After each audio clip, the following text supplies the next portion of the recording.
Des plaines herbeuses qui s'étendent à perte de vue. On retrouve ce type de paysage de la légendaire savane africaine aux steppes buissonnantes d'Europe et d'Asie centrale. La pluie y est à la fois trop rare pour qu'une forêt se développe et trop fréquente pour que l'on puisse parler de désert.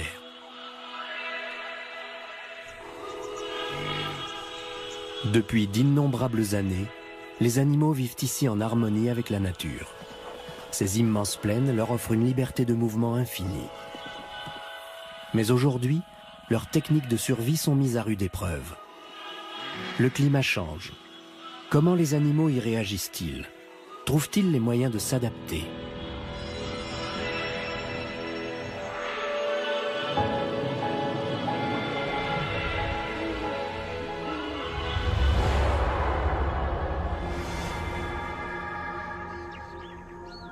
Dans ces vastes plaines, la vie repose sur la pluie.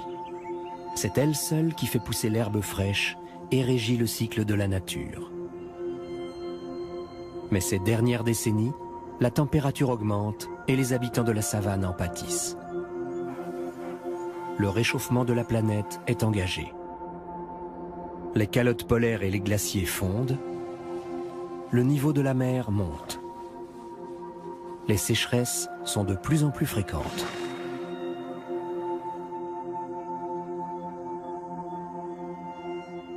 Les animaux doivent donc adapter leurs techniques pour trouver de l'eau.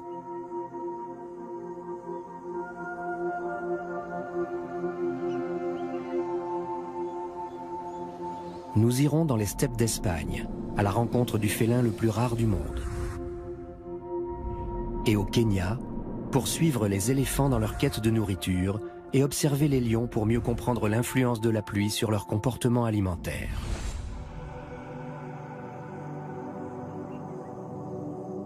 La savane de l'Afrique de l'Est.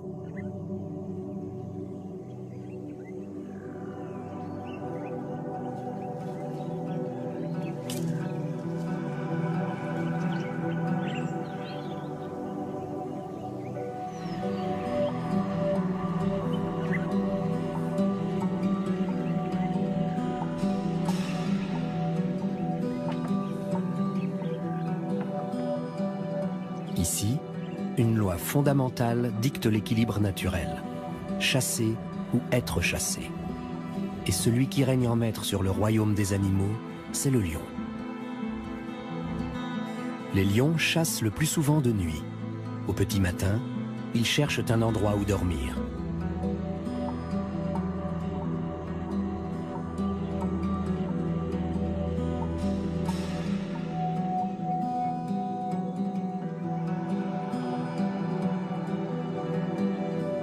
Ce sont les seuls félins qui ne vivent pas en solitaire, mais en groupes familiaux étroitement soudés.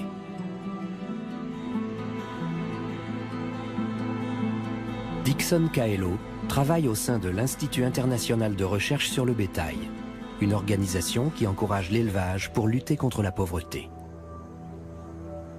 Son métier l'amène à observer de près le comportement des lions. Il y a 2 lionnes dans les buissons. Elles sont descendues des collines pour trouver un endroit ombragé pour dormir. C'est l'endroit idéal pour être tranquille. Il y a de fortes chances qu'elles aient toujours vécu ensemble. Elles ont l'air très proches. Le lion est un animal magnifique. Il est d'une beauté renversante et j'admire son courage. Ici, on considère le lion comme le roi des animaux et on le compare aux Morans, qui sont nos guerriers, ceux qui assurent la protection de la communauté. Pour nous, les lions sont ceux qui protègent tous les autres animaux. Et par conséquent, ils constituent l'espèce la plus importante. Les lions sont le dernier maillon de la chaîne alimentaire, et la savane leur offre une profusion de nourriture.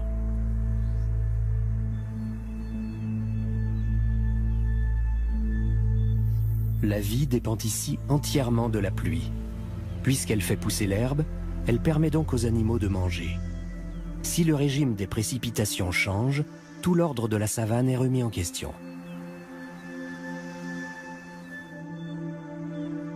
La vie des lions est dictée par leur environnement. Les accouplements et les naissances se font à la période la plus propice de l'année, quand ils ont le maximum de proies à leur disposition.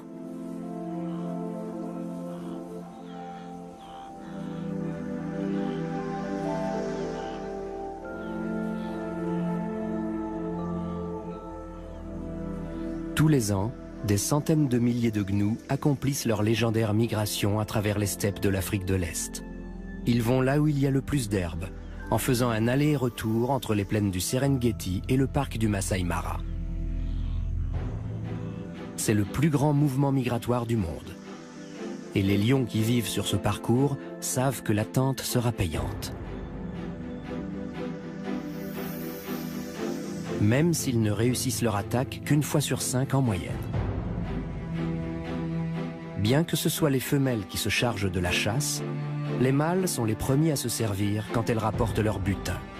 D'où l'expression « se tailler la part du lion ». Un lion peut manger jusqu'à 30 kg de viande en un repas, et parfois plus.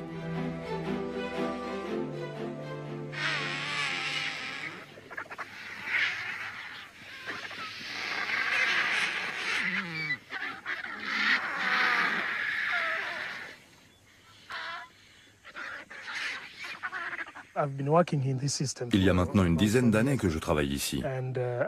Et j'ai pu constater un certain nombre de modifications en ce qui concerne les précipitations surtout, mais aussi au niveau des températures. Normalement, il y a 2 saisons des pluies dans cette région, mais ce n'est plus vraiment le cas aujourd'hui. Les choses ne sont plus aussi bien réglées qu'avant. Les saisons continuent, mais avec des décalages ou des périodes de pluie qui ne durent que quelques jours, mais où les averses sont diluviennes. Et les personnes âgées qui vivent ici depuis bien plus longtemps que moi disent qu'elles voient des choses qu'elles n'avaient jamais vues auparavant.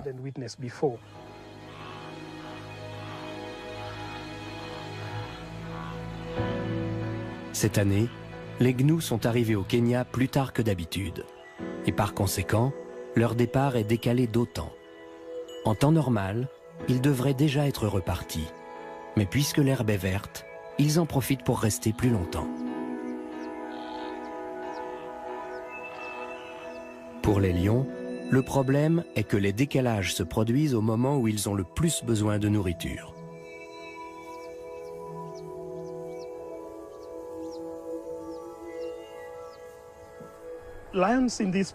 Les lions qui vivent dans le parc du Masai Mara, ici dans le sud du Kenya, dépendent énormément de la migration des gnous. Même leurs bains sont synchronisés avec leur passage. Leur plus grande période de chasse se situe pendant la migration. À ce moment-là, environ 80% de ce qu'ils mangent provient des troupeaux de gnous. Ils ont donc une importance capitale pour la survie des lions. Si le rythme des migrations change, les répercussions seront considérables pour les lionceaux. Toute la vie de la savane tourne autour de l'équilibre de sa chaîne alimentaire. Et son premier maillon, c'est l'herbe. Si les saisons des pluies raccourcissent, les grands carnivores comme les lions risquent de mourir de faim.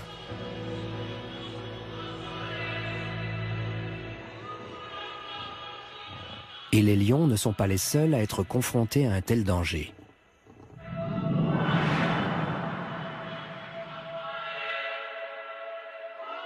Dans tous les pays, sur tous les continents, la vie des animaux subit des transformations.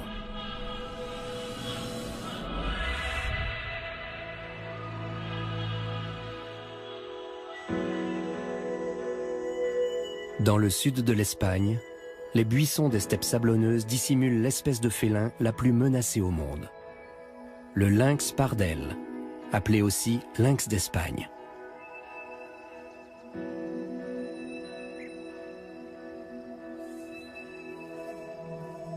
Son pelage tacheté, comme celui d'un léopard, lui sert de camouflage quand il se tapit dans l'herbe, prêt à l'attaque.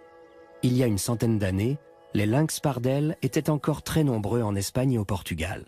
Aujourd'hui, il n'en reste plus qu'environ 150 à l'état sauvage, dont une grande partie ici, dans le parc national de Doñana. Luis Suarez est sur la piste de l'un d'entre eux.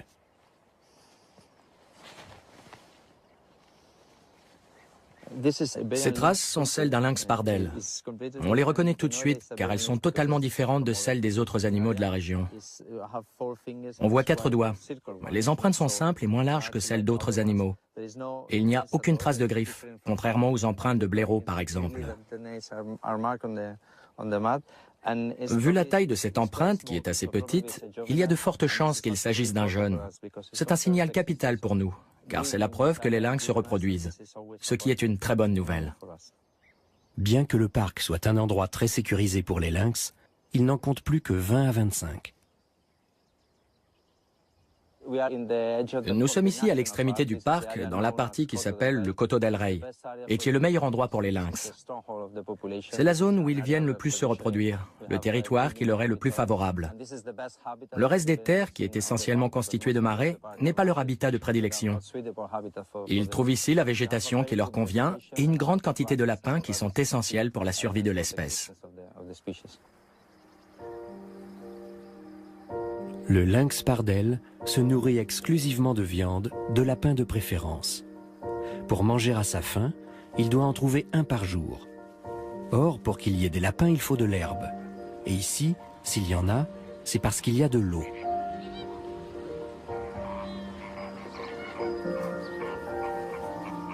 Sur cette côte aride du sud de l'Espagne, le parc de Doñana est une oasis de marais qui se gorge d'eau avec les pluies d'hiver et de printemps.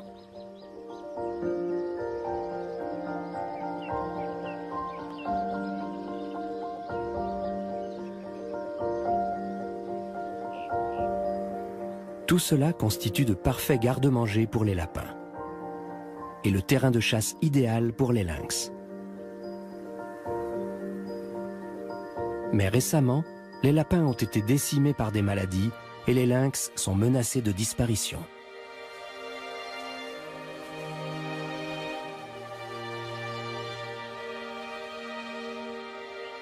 Le bouleversement climatique aggrave encore leur situation. Et l'Espagne est l'un des pays d'Europe les plus vulnérables en la matière. Même si on n'est pas un expert en la matière, tout le monde constate des signes de changement climatique. En Espagne et dans tout le bassin méditerranéen, par exemple, l'automne est normalement une saison pluvieuse. C'est la période de l'année où la végétation est très verte. Or, depuis quelques années, on constate que les jours de pluie diminuent de plus en plus, alors que les périodes sèches et ensoleillées, comme aujourd'hui, durent plus longtemps dans la saison. C'est un changement qui affecte profondément le rythme de la végétation et par conséquent celui des animaux. Et d'année en année, on constate qu'il est de plus en plus marqué.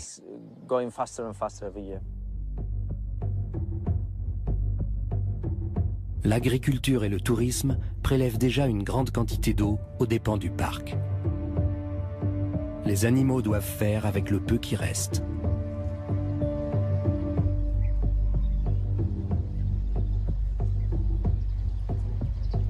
L'Espagne connaît aujourd'hui les pires sécheresses de ces 50 dernières années. Les températures accusent une nette augmentation, surtout en été. Et le phénomène va se poursuivre. D'ici la fin du XXIe siècle, les étés risquent de gagner encore quelques degrés, tandis que les pluies vont fortement diminuer.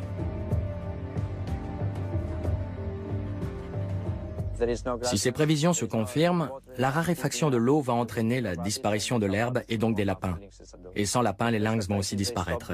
Dans un premier temps, ils vont arrêter de se reproduire faute de nourriture. Et dans un second temps, faute de petits, ils vont tout simplement disparaître. La population du parc va s'éteindre.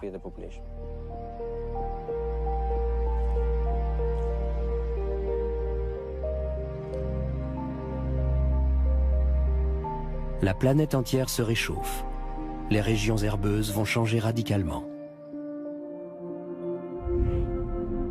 Quittons l'Andalousie pour traverser l'Afrique et retrouver les vastes savanes du Kenya.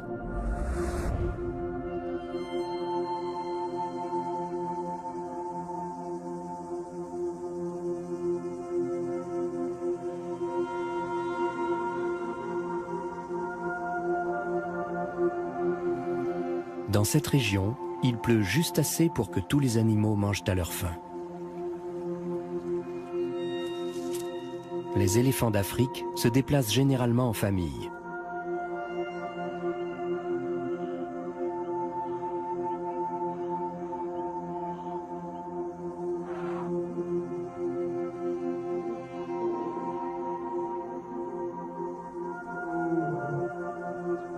Les femelles parcourent l'immensité de la savane avec leurs petits.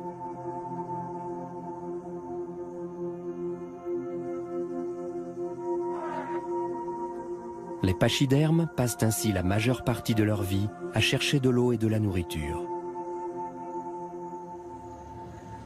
Léonard Simet vit ici depuis toujours et travaille pour le WWF. Il s'occupe quotidiennement des éléphants. Il n'est pas rare qu'en se rendant à son bureau, il en croise tout un troupeau sur sa route. C'est un groupe d'environ 5 éléphants qui est conduit par la matriarche, la femelle la plus âgée. Comme vous pouvez le voir, il y a plusieurs petits. Ils se préparent à partir pour trouver de l'eau. En général, ils vont au sommet de la colline, là-bas, où ils en trouvent facilement. Par expérience, ils savent où se trouvent les endroits où ils peuvent satisfaire leurs besoins considérables en eau et en nourriture. Exclusivement herbivores, les éléphants passent 17 heures par jour à manger jusqu'à 200 kg d'herbe et de feuillage.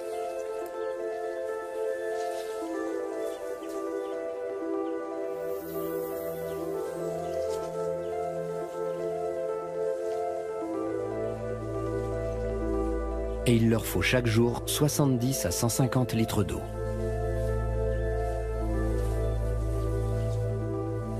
Cet appétit colossal les rend plus vulnérables que d'autres au changement climatique. Dans l'est de l'Afrique, les pluies sont étroitement liées à la température de la mer et à la circulation des courants océaniques. Deux paramètres également affectés par le changement climatique.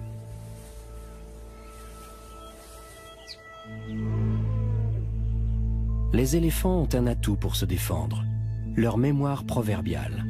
Ils se transmettent leurs secrets de génération en génération.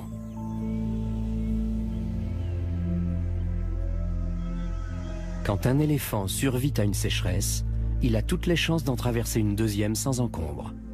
Il conduira son troupeau là où il sait qu'il y a de l'eau et de la nourriture.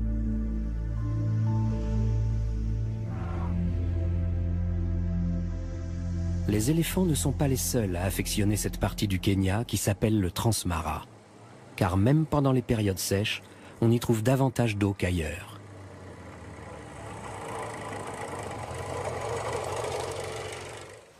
C'est pour la même raison que les paysans s'installent ici.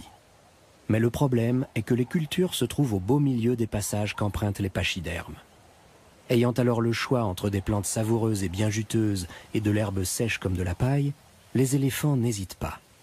En l'espace d'une seule nuit, un éléphant peut réduire à néant la récolte de maïs qui permettrait à une famille de vivre toute une année. Il y a toute une série d'empreintes qui montrent clairement que des éléphants sont venus ici, d'autant qu'ils ont laissé leurs excréments. Comme vous pouvez le constater, les bouses sont encore fraîches. Il n'y a donc pas longtemps que les éléphants étaient là. Et comme vous pouvez le voir, ils ont écrasé les maïs.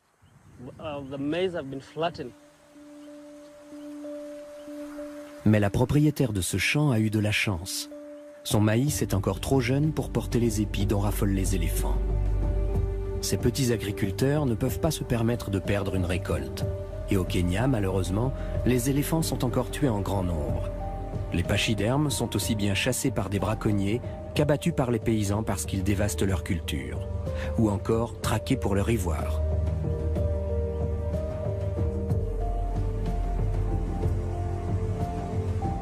L'énorme crâne d'un éléphant. L'animal est mort à l'endroit où il s'est effondré,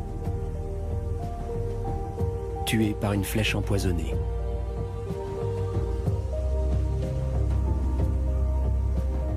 L'exemple des éléphants montre que la rivalité entre hommes et animaux pour l'eau et la nourriture peut se terminer de façon tragique. Mais dans un monde où le climat se modifie à grande vitesse, les éléphants ne sont pas les seuls animaux de la savane à en souffrir.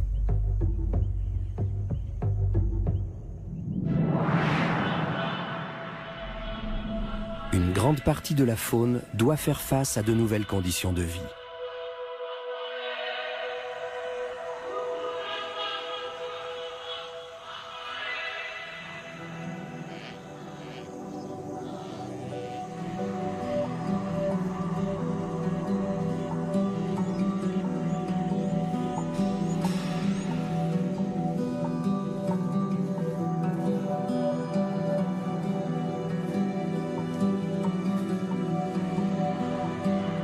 En raison de la variation des pluies saisonnières, les troupeaux de gnous arrivent et repartent d'ici plus tard dans l'année. Les lions qui attendent leur passage souffrent de la faim.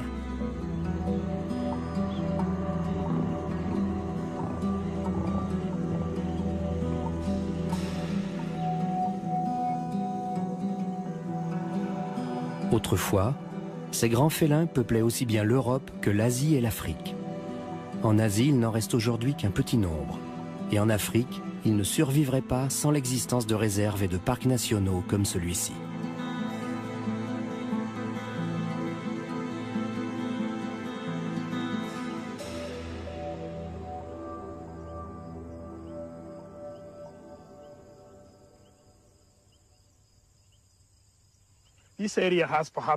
On trouve ici l'une des plus grandes populations de lions de toute l'Afrique. Il y en a environ 4 à 500 dans la réserve et ses alentours. Les territoires des lions sont très délimités. Chacun a un domaine d'environ 25 km², mais la plupart du temps, ils restent dans un périmètre d'une dizaine de kilomètres carrés. Certains vivent en nomades, mais rares sont les lions qui suivent les gnous en permanence.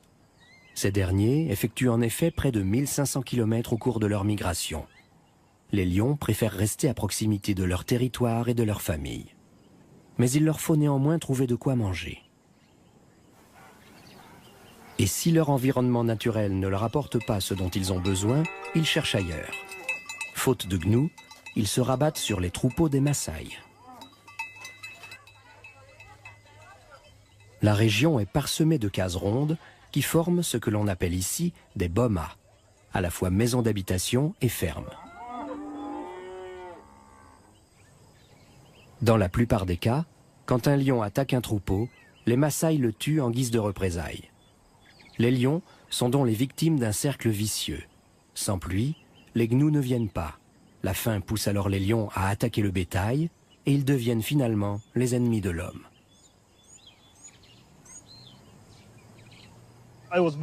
Je suis né dans cette région et j'ai vu beaucoup de gens tuer des lions. C'est un immense gâchis car la plupart des gens ne savent pas qu'il en reste si peu.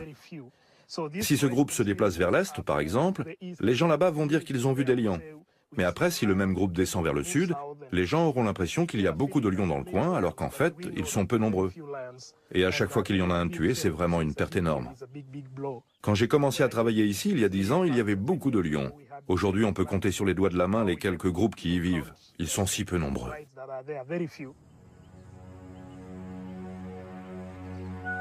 Pour survivre, les lions se mettent donc en danger de mort.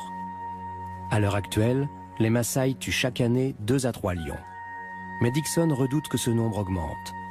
D'après les estimations, la moyenne des températures en Afrique de l'Est pourrait augmenter de 3 à 4 degrés.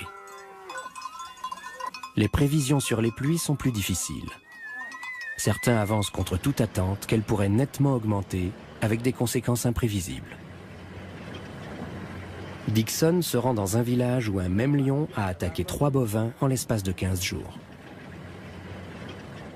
La 3e fois, les habitants du village l'ont tué. Un tel exploit renforce la valeur d'un guerrier Maasai.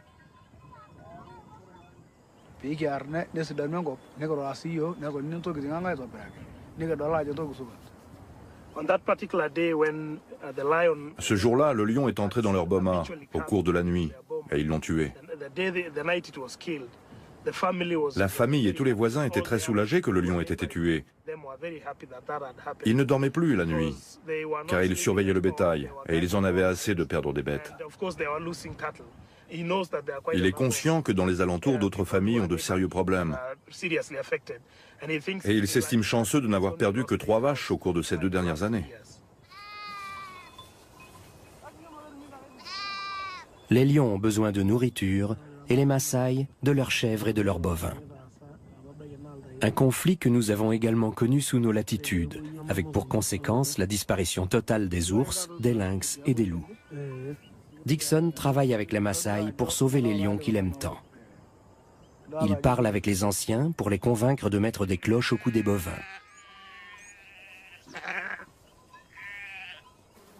Les lions reconnaissent ainsi que les animaux appartiennent aux hommes. Et comme ils le savent, les hommes peuvent se montrer dangereux.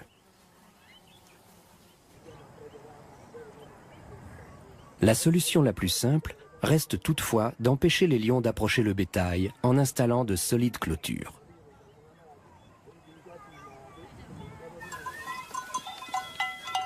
Au coucher du soleil, les éleveurs vont chercher les bêtes dans la savane pour les ramener au village.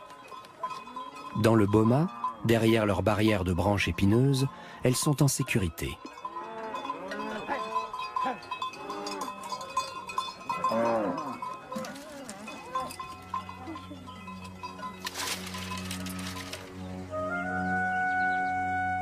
Sans la concurrence des hommes, la vie dans la savane était bien plus facile pour les grands félins.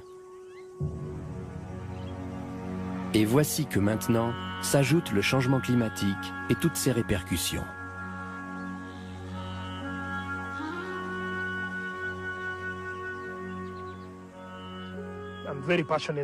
La protection des animaux est ma passion. Je peux passer des heures à regarder les animaux. Et c'est un bonheur pour moi de contempler la nature intacte. Je connais les grandes villes et je sais comment l'homme peut dégrader l'environnement. Nous avons la chance ici de vivre dans un endroit comme il en existe très peu dans le monde. Et je considère qu'il est de mon devoir, à mon modeste niveau, d'apporter ma contribution pour essayer de protéger cette région pour les générations à venir.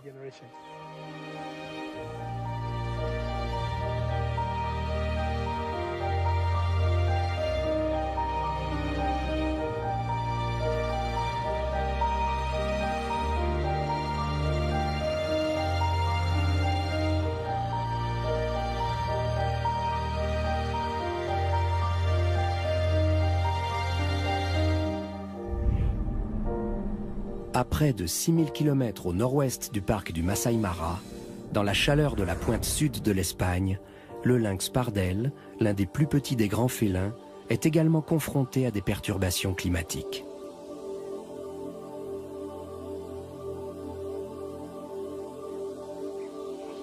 Dans cette partie de l'Andalousie, le temps devient de plus en plus chaud et sec. Faute de pluie suffisante, l'herbe est moins abondante. Cette brousse sablonneuse pourrait rapidement se transformer en désert.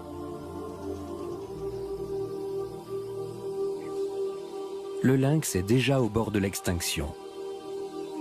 De plus, les lapins qui constituent l'essentiel de son alimentation ont été décimés par des maladies. La sécheresse menace maintenant de signer l'arrêt de mort des deux espèces.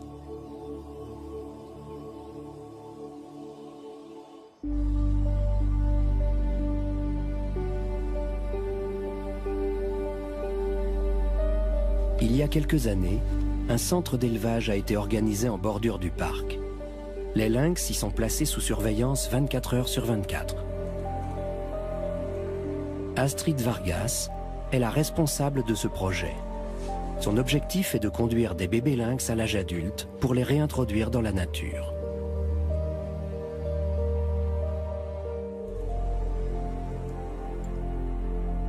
Elle teste ici les talents de chasseuse d'une femelle. C'est une femelle qui est née en 2004 dans le parc. Elle a été capturée dans la nature et elle est arrivée ici toute petite. Elle aura 4 ans au mois de mars. Elle l'a attrapée.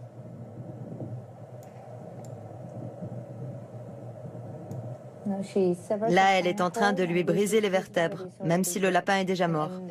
C'est un bon réflexe de garder le lapin dans la gueule, de ne pas le poser par terre. Ça évite qu'un autre animal vienne le lui prendre.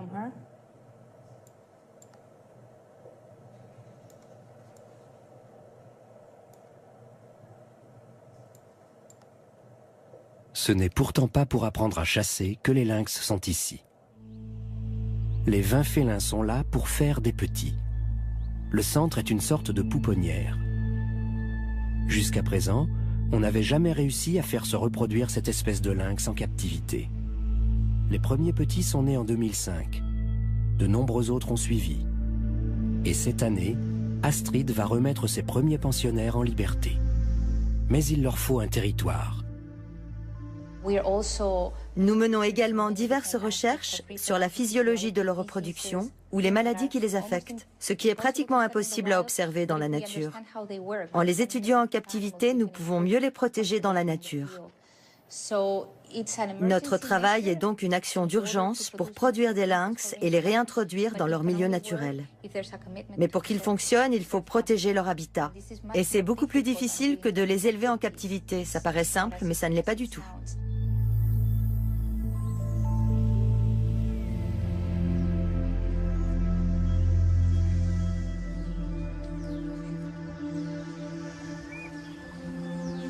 Le parc de Doñana est une réserve très entretenue.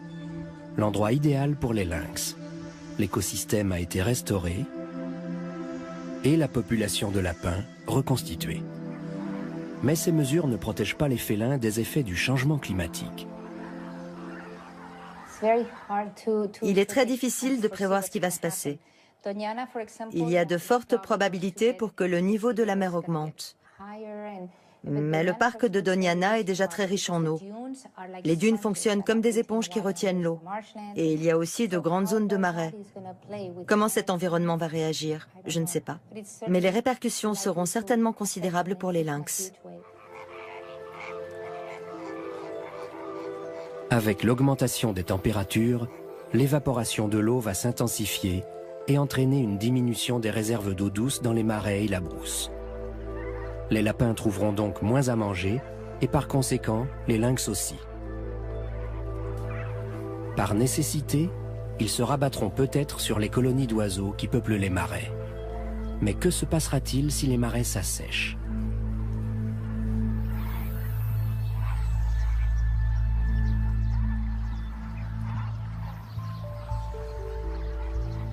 Une solution pour survivre serait de partir.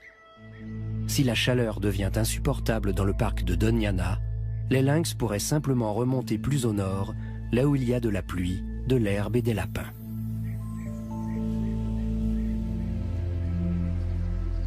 Le problème est que les lynx sont pris en étau. Au sud, le parc est limité par la mer. Et à l'est, par la ville de Séville. En outre, la région fait place à de nombreuses plages et exploitations agricoles. Elle est aussi quadrillée de routes, dont certaines traversent même le parc. Malgré les clôtures de protection, c'est un danger mortel pour les lynx. On est juste à côté de la route nationale qui relie El Rocío et Séville, la capitale régionale, avec les plages de Matalascañas. C'est la principale route qui traverse le parc et le coupe en deux parties.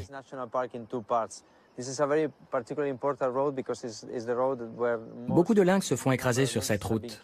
La circulation est importante et les véhicules roulent généralement très vite. Mais les lynx la traversent car leur territoire s'étend de part et d'autre de la route. Pour essayer de les protéger, on a construit des tunnels comme celui-ci que vous voyez là. Le problème est qu'ils ne sont pas efficaces à 100%. Certains animaux s'y sont adaptés, mais d'autres continuent de préférer sauter le grillage.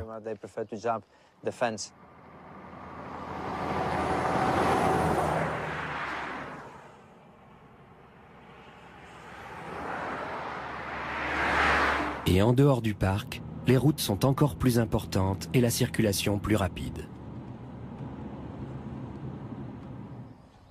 Il ne reste aux lynx qu'une mince marge de manœuvre. À terme, ils risquent d'être isolés sur leur îlot et de ne plus y trouver de nourriture. Quand je vois des lynx dans la nature, je suis toujours impressionnée de voir qu'ils réussissent à survivre malgré toutes les pressions auxquelles ils doivent faire face. Ma réaction n'est pas la même devant ceux qui sont en captivité. Je les adore, mais ce n'est pas la même chose que de voir un animal dans son milieu naturel, un animal sauvage. Bien à l'abri dans le centre d'élevage, les lynx ont à leur disposition tout ce dont ils ont besoin, y compris des tanières qu'on leur confectionne amoureusement. La multiplication de leur population augmente les chances de survie de l'espèce. Mais encore faut-il qu'ils aient un territoire. La protection du lynx pardel est vraiment capitale. C'est une sorte de symbole de la biosphère du bassin méditerranéen. Il est l'un des principaux prédateurs de la faune de Méditerranée. C'est une espèce parfaitement adaptée à ce milieu. Je n'aime pas penser que le lynx pardel risque de disparaître. Si cet animal, qui est l'un des derniers grands prédateurs d'Europe, était perdu, l'homme serait le responsable. On ne peut pas accepter ça. Mais le temps presse. Le centre d'élevage est certes une lueur d'espoir pour les lynx, mais l'homme va-t-il leur laisser une place dans la nature ?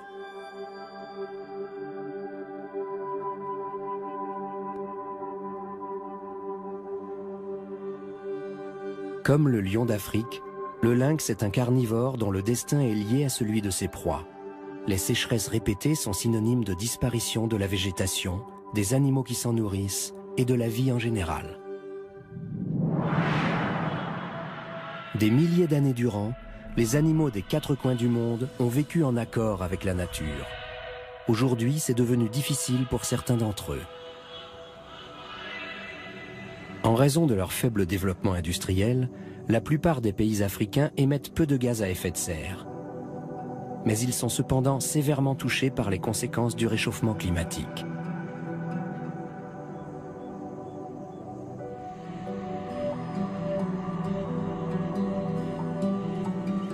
De génération en génération, les éléphants se transmettent la connaissance des endroits où ils peuvent trouver de l'eau et de la nourriture.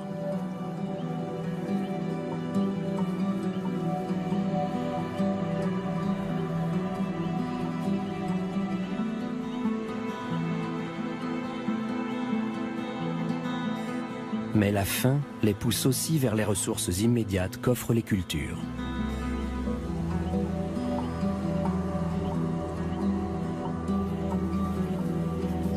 Et les pachydermes paient parfois de leur vie ces incursions sur les territoires des paysans.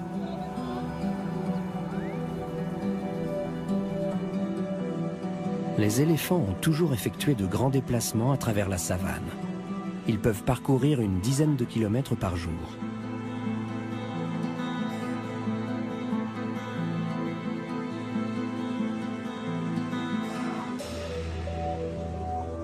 La concurrence qu'engendre la quête d'eau et de nourriture entraîne un afflux important sur leur route.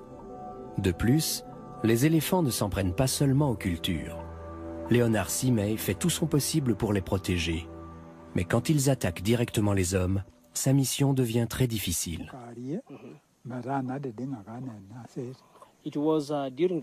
L'homme revenait du marché et il faisait nuit quand il est arrivé dans son village. En chemin, il est tombé sur un groupe d'éléphants et l'un d'entre eux l'a attaqué au moment où il allait fermer la barrière du village. Avec ses défenses, l'éléphant l'a projeté en l'air à 2 reprises.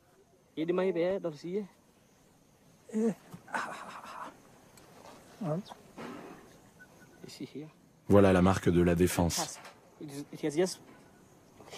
L'éléphant l'a touché au ventre et la défense est ressortie de l'autre côté. La blessure était grave.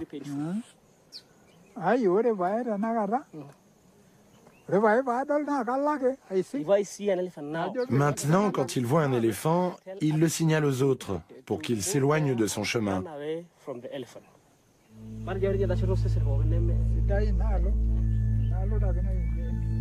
Le dérèglement du climat ne peut qu'aggraver ce conflit entre les hommes et les éléphants.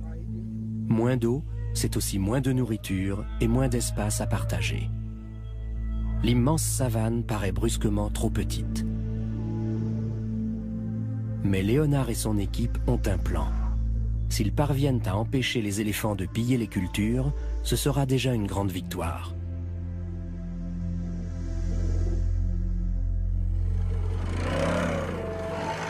Il se rend chez des fermiers qui ont eu récemment des problèmes avec des éléphants.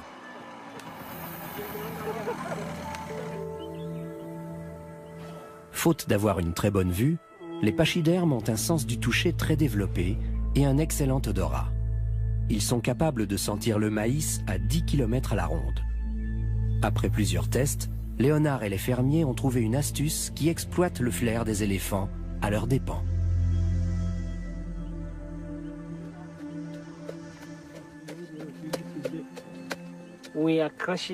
On fabrique une pâte avec des piments, de l'huile et du tabac. Le fermier est actuellement en train d'écraser les piments pour les mélanger avec de l'huile.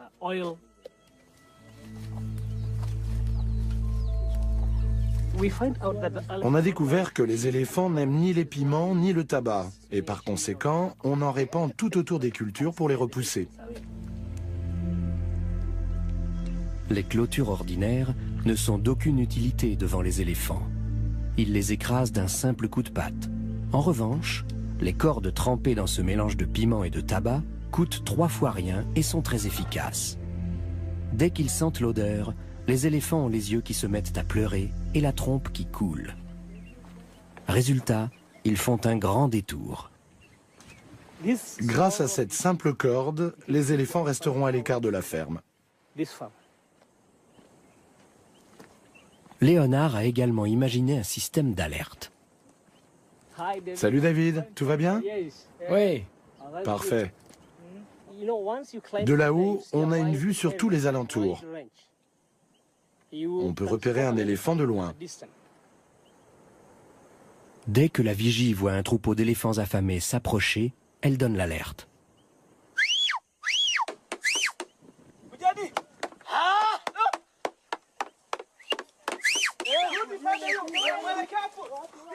Et tout le monde fait le plus de bruit possible pour leur faire peur. Ce que nous voyons là n'est qu'une démonstration. Mais le système fonctionne. Et dans plusieurs fermes, des hommes montent la garde dans des tours de guet comme celle-ci. Ils peuvent ainsi protéger leurs récoltes sans avoir à tuer des pachydermes.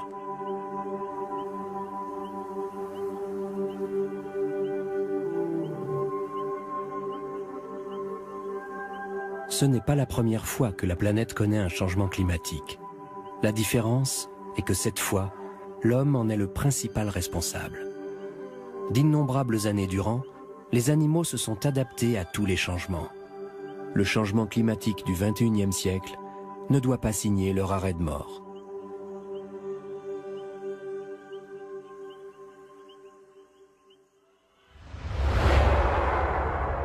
Demain, nous verrons comment les animaux des forêts du monde font face cas à cas au réchauffement climatique. Mais pour l'heure, découvrons Jérusalem à travers les perceptions de la journaliste Sophie Massieu, aveugle de naissance.